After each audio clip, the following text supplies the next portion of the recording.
সরিয়ে দেওয়া হতে পারে ডিবি প্রধান হারুনকে। আজকের প্রায় সকল পত্রিকার এ বড় খবরটি এখন আপনাদেরকে পড়ে শোনাবো, তাই ভিডিওতে একটি লাইক দিবেন এমনটাই অনুরোধ রইল।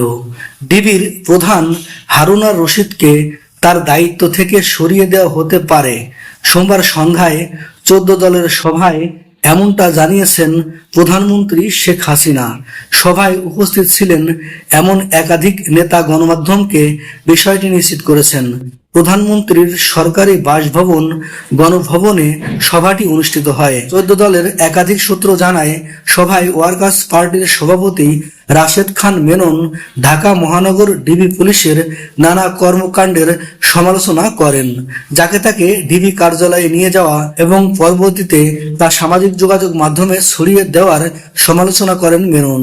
তিনি বলেন, রাজনৈতিক বিষয়গুলো রাজনৈতিকভাবেই সমাধান করতে হবে, ডিবি কেন এসবের মধ্যে জড়াবে। এ সময়ে আওয়ামী লীগ সভাপতি ও প্রধানমন্ত্রী শেখ হাসিনাও হারুন আর রশিদের উপর ক্ষোভ জানান। তিনি আরো বলেন, আমার কাছেও এমন নানা খবর এসেছে, তার কর্মকাণ্ডের জন্য নানা সমালোচনা হচ্ছে। স্বরাষ্ট্রমন্ত্রীর উচিত ছিল বিষয়টি দেখা, কিন্তু এখন আমাকেই হস্তক্ষেপ করতে হচ্ছে, তাকে সরিয়ে দিতে বলবো।